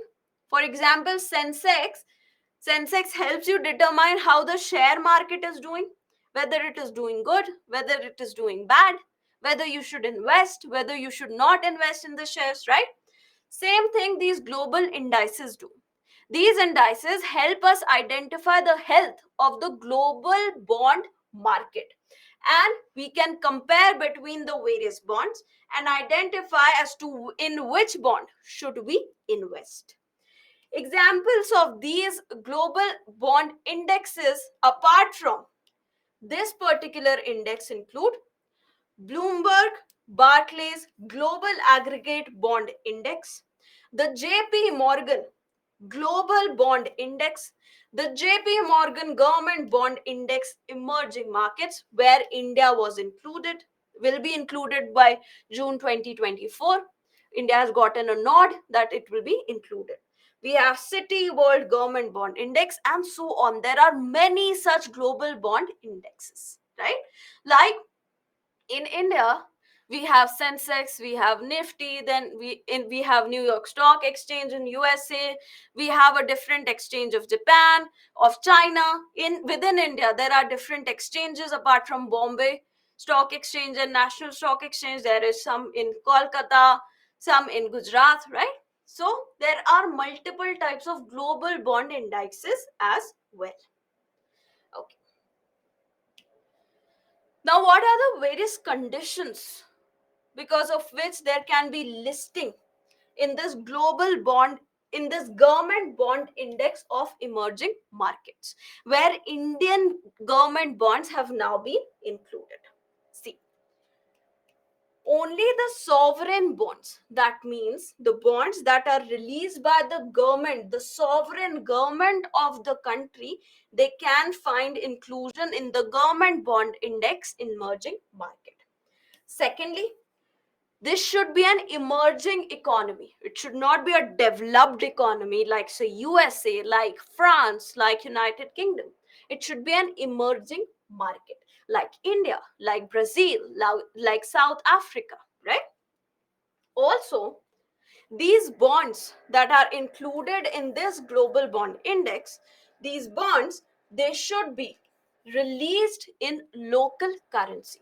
For example, the Indian sovereign bonds, they are released in rupee,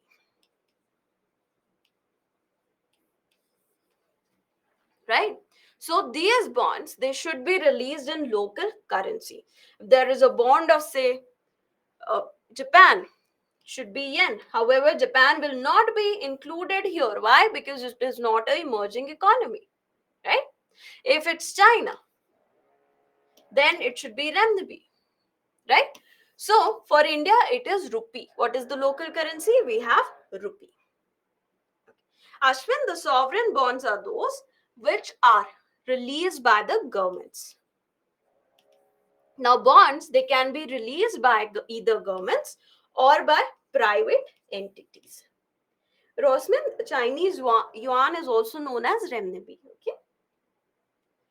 Sulabh, I'll come to your point. Ravi Shankar bonds, they are released by the various entities to raise money for long term, for a particular defined period. Okay. So you, if you buy a bond, you cannot give back that bond to that entity that has released before the maturity occurs. For example, today only government of India has said that it is introducing a 50-year bond. So that means it is a sovereign bond. If you go and buy this bond, you will be locked for 15 years. Your money will be locked for 50 years. You'll get the money after 50 years. However, you will get annual interest on that particular money. But the principal amount you will get back only after 50 years. Okay. Sham, you cannot go to the court if a sovereign fails actually because it's a government bond. If the government is failing to provide your money, what can the court also do, right? So this is known as debt default by the governments. Yes, Anjali, it's G6, government securities. Okay. Now, apart from these two, there are three other important factors associated with the bonds that can make ensure that they are included in this index. They should be liquefiable. That means after a particular duration, it should be ensured that the person will get interest, and once the term of the bond has ended, the person will get back the money that they have invested in the bond. It should be safe. As someone stated, can they go to Sham stated, can we go to the court if the government fails? If there is any doubt that the government might fail in the future, then that bond will not be included in this index. There should be a sense of safety amongst the investors. The investors should be ensured that their money will not go away. The government will not default. It will give timely interest payments and it will give back the principal amount once the term of the bond it ends. Also, there should be well defined returns. That means an interest should be provided to that person, whoever holds the bond. Now, as someone said, Rosman said that they can be tradable. Yes, just like in companies, there is an initial public offering when the company comes for the first time in the market and releases its shares. Okay, so you buy the share. Now you can sell that share to someone else in the market as well. So That is secondary market. Primary market is what? When you buy it directly from the company, this is primary market. When you buy it from some other person, that is secondary market. Same happens in government bonds as well. When you buy directly from the government, it is the primary market. And when you buy from someone who was holding that bond already, that is known as secondary market. Okay. Okay. Now, what are the benefits associated with this move? How will India benefit now that we have been included in that global bond index? First, now the global investors all across the world who are following JP Morgan's government bond index for emerging markets, they will now be aware of the performance of the Indian bonds. So now, because they will be aware, if the Indian bonds they are performing good, they can go and buy those bonds, if either from the primary or the secondary market. So it is estimated that because of our inclusion in this index, there will be an increase of almost 20 to 30 billion dollars in the Indian government bond index. So convert that to rupee, the currency in which they will be released. So that will be a huge amount of money. So government of India will be able to raise a huge amount of money through these bonds. They were already getting that money, but now we'll get a global exposure. So even the global investors will come and they will help us raise this money. So the amount of money we'll be able to raise by selling our government bond index, government bonds, it will rise. We'll get a lot of money which can be used for the developmental work. Okay, so more investors. We'll get a global audience. So more investors will come and start investing in our bonds. This will also help in strengthening our rupee. How? See, there is a person A who lives in, say, USA. They have dollars. They see on this bond index that Indian bond is performing very nicely. So what will they do? They would want to buy the Indian bond, right? Now please note that this Indian bond, it is released in rupee denomination. So you'll have to pay in rupees, not in dollars. You cannot buy them in by paying in dollars. You'll have to pay in rupee itself. So you pay to get that rupee. What will happen? You will sell dollar and you'll buy rupee and buy that bond, right? So demand for rupee will increase. That means the rupee will appreciate compared to dollar. So this will strengthen Indian rupee, right? It will increase the recognition of Indian rupee in the global market, and it is a very big step for India because we want to internationalize Indian rupee just like euros, just like dollars, so that third countries, say a country like Namibia and a country like Indonesia, they start trading not just in dollars but also in Indian rupee. We want to do that. That is a future we are looking at. So this will be helping us with that. Also, what are the possible disadvantages? This will increase our exposure to the external shocks, external economic shocks, like what happened in 2008 economic crisis. Now, because what is happening, many international investors are also investing in our bonds. If suddenly there is an economic crisis, they will start taking the money out of our bonds, and the prices of our bonds will dip. Okay, so increased exposure. So there is a possibility that there might be a capital flight, or capital will be taken out of the bonds, if the Indian bonds, in case of any economic crisis. Also, our domestic policies, they will be very closely scrutinized. If our domestic policies, they go against certain international principles, then our bond prices will fall, because global investors, they are now associated with our bonds. if we take certain policy decisions that are very appreciable, then our bond prices might increase. So this will cause what? A volatility in the bond prices of India. Also, this volatility of the bond market might creep in, sorry, also this volatility, it might creep in because of another reason apart from this reason. What is this? What is another reason? If in the developed economy suddenly the USA Federal Bank, it says that we are increasing our interest rates. Now in the developed world, their government securities, their government bonds, they are highly valued across the world. Okay, because they are considered to be very stable. The investors are sure that they will get a return on those bonds. So if suddenly the Federal Bank of USA increases the interest rate, so that means you have invested 100 rupees only. Earlier you were getting an interest of 2 rupees. Now you are getting an interest of 4 rupees. You will take out your money from the Indian bonds and invest it in the US bonds. Okay. So this will lead to what? Another type of volatility due to the actions and the policy decisions of the developed economies. Okay. Now here is the practice question. Indian government bonds have been included in which of the following global bond indices?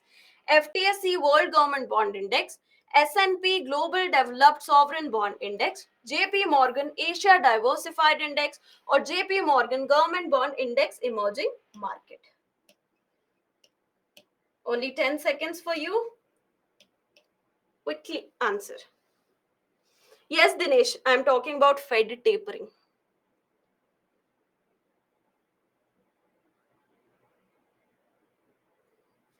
So most of you have given the correct answer, and it is this, a very direct question.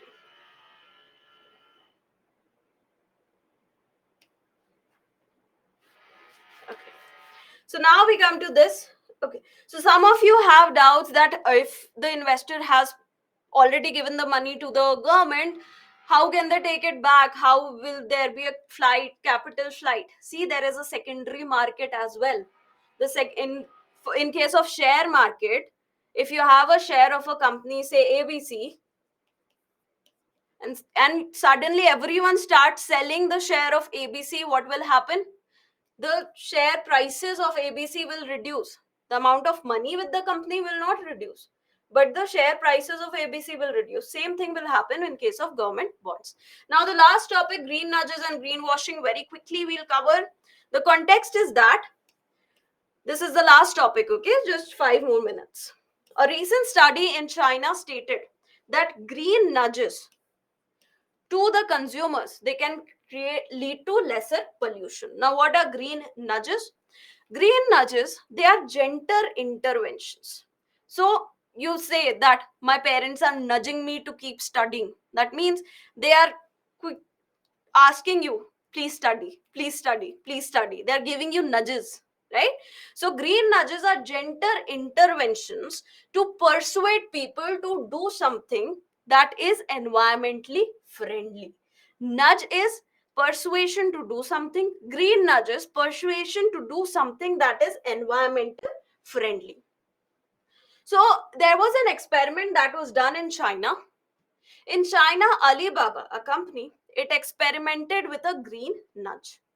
They made the no cutlery option as the default option in 3 test cities.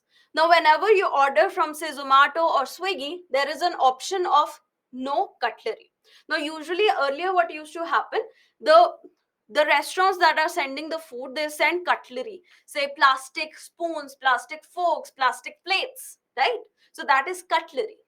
So earlier there was an option that you, whether you want it or don't want it. Now don't want it, it is made a default option. That means unless you check that yes, I want this cutlery, the cutlery won't be sent to your house. So this is a green nudge that was done by Alibaba, a gentle persuasion that unless the customer clicks that I want the cutlery won't be sent to their houses. So this experiment was done between January 2019 to December 2021 in three cities, that is Beijing, Shanghai, and Tianjin. Okay. Now, through this study, it was found that this increased the share of no cutlery orders. So that means what? There was a reduction in the use of single use plastics, or say even paper plates or any other cutlery. There was a reduction in wastage, because at home, if you are living at home, you already have cutlery at home. Why do you need extra cutlery, right? So this helped in reducing, this study stated that this green nudge helped in reducing the use of single use plastic. Cutlery is a spoon, fork, knife, things like that. Okay. In India also, Zomato, whatever you pronounce, it started this default option of no cutlery in August 2021. And according to the chief sustainability officer of this company, this helped in reduction in cutlery waste by 1,000 metric tons. Okay. So that means these green nudges, they do work. These gentle persuasions, gentle interventions that are not harming the customers, that are just helping the customers make more environmental friendly choices, they do work. Now, associated with that is something known as greenwashing. Now, what is greenwashing? Green nudge is a positive thing. Greenwashing is a negative thing. And a question was asked this year on greenwashing as well. Now, greenwashing, it is deceptive or misleading practice of promoting any company's products, services, or any initiatives as very environmental friendly, even though they might not be that environmental friendly. They are putting green paint. Green is usually associated with environment, right? So they are greenwashing their initiatives. They are trying to portray their initiatives to be more environmental friendly than they are, or they are portraying them as environmental friendly when they actually are not. So this is known as greenwashing. So this can manipulate customers. Many customers, they have a policy that we'll only consume products that are environmental friendly. We'll only consume products or services that are sustainable in nature. Now these customers, they get manipulated by these companies when they state wrongly that their products, services, and initiatives are environmental friendly. Okay, so there are many ways in which, yes, Sridevi, I did that. Okay, so there are many ways in which greenwashing can be done, like exaggerated claims. They'll say we saved so much water, we we are trying to go 100% eco-friendly, 100% renewable, so on. Exaggerated claims, when in reality they are not doing that. They're just claiming it to the market. Second, vague terminology. They might state that we are so eco friendly, we are environmental friendly, we are going green, but they might not tell how.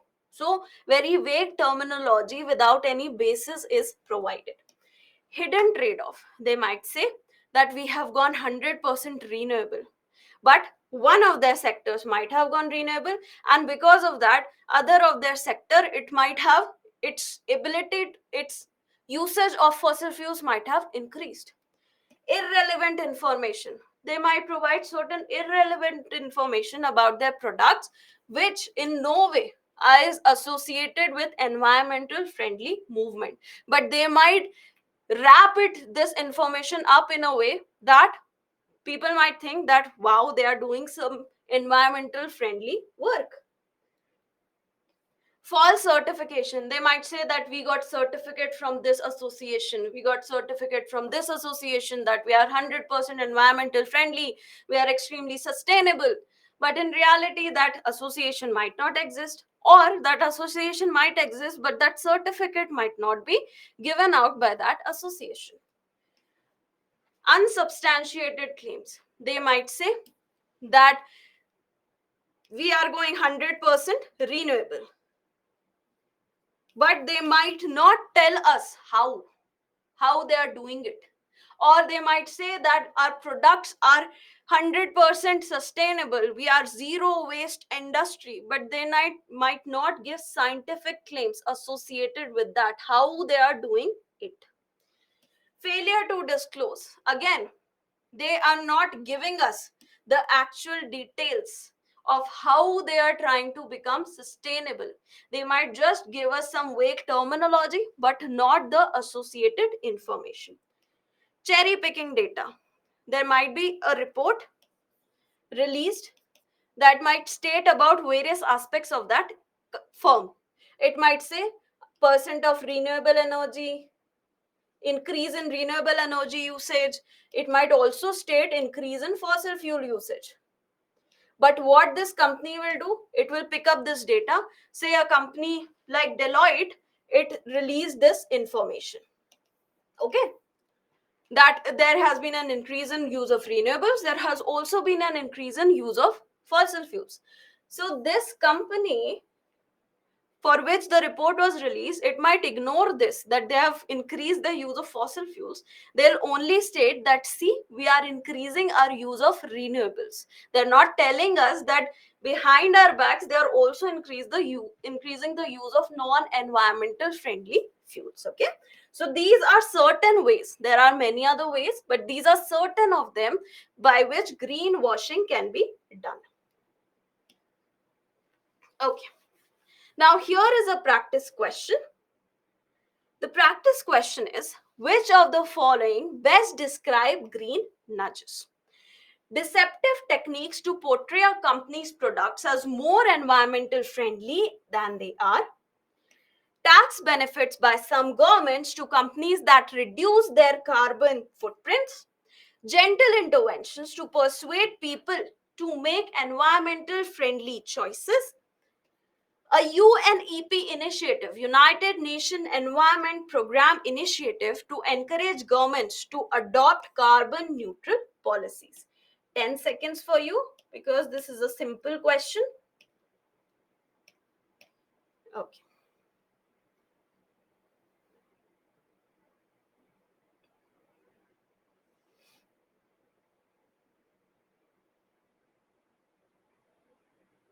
Okay. So yes, most of you have given the correct answer, which is option C. These are gentle persuasions or interventions to persuade people to make more environmental friendly choices. So that was about today's session. I again overshot by 15 minutes, so sorry for that. But I just wanted to complete all the topics. So I hope you were able to understand Verman cherry picking means you're picking up some information while ignoring the other information. You are choosing and picking what information you want to show to the public. Okay. So thank you so much. Good night, everyone. Take care, and I'll see you again next week. Okay. So thank you very much, and all the best to all of you for your preparation.